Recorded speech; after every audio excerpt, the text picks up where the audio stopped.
Hi. So I want to go over some examples of uh, organizational gaming today. So the topic is organizational gaming, and specifically we're getting into the case of the Atlanta Public Schools cheating scandal in this section. But we're not going to talk about that case in this discussion. Instead, I'm going to talk a little bit about the different types of gaming.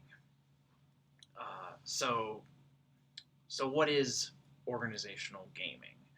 Well, whenever you hear somebody say they gamed the system, that is related to you're cheating in a way. You're doing something arguably unethical for some kind of outcome.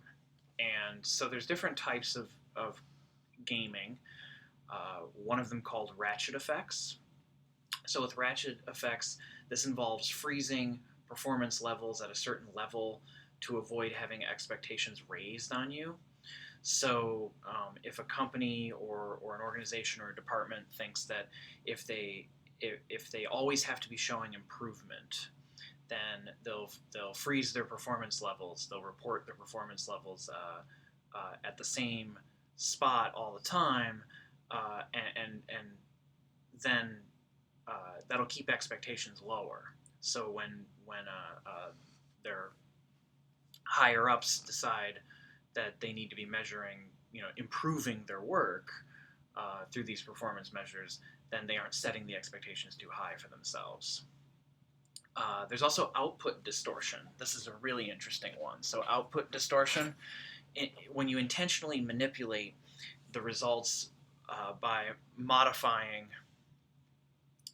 data and misinterpreting performance, misrepresenting performance. So you modify the data to make it look like you're doing better than you actually are. So it's called output distortion.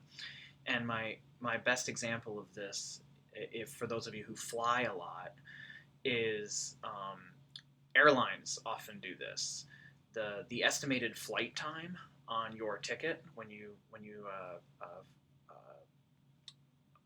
fly is oftentimes much greater than the actual flight time. So you almost always land early on flights that are normal flights. You almost always land like 20 minutes before the expected arrival, and a lot of that is output distortion. They know it doesn't take 2 hours to get from Atlanta to Cleveland, but they schedule it at that because number one, they can be running a little late and still then report that you arrived on time, and number two, it makes them look better when they announce, "Oh, we arrived early," uh, and so that's a bit of output distortion. That's making the airline look better than than it actually is performing. Output tunnel vision.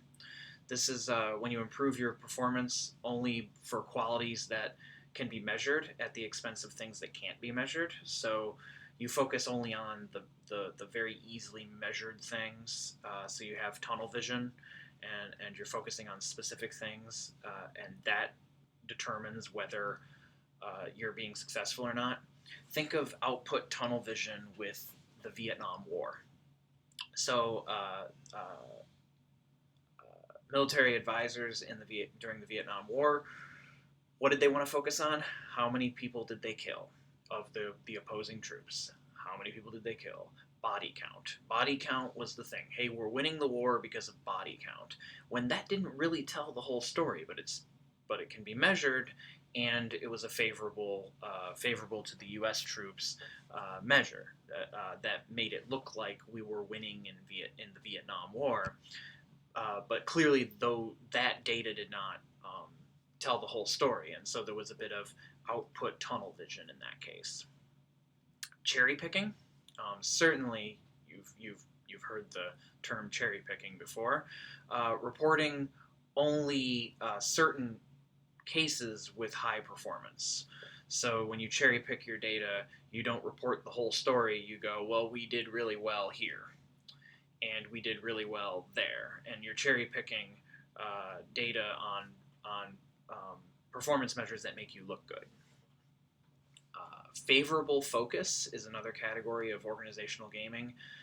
When you supply, develop, promote performance measures that are easy to obtain and favorable, while abandoning other measures that are not as easy to maintain and easy to report. Kind of related to output tunnel vision, sort of. And then finally, cutting corners. So when you cut corners, you do sloppy work and quick delivery of services in order to boost performance measures. So perhaps perhaps your department is measuring the time it takes to do something, and that's a performance measure, and that's what matters. But you're actually you're performing the service poorly, but you're doing it really quickly. And since all we're measuring is how quick you're doing that service, we don't care about quality.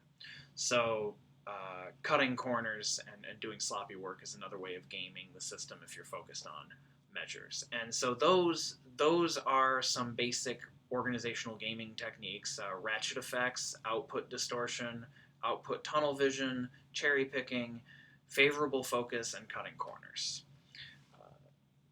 Thank you.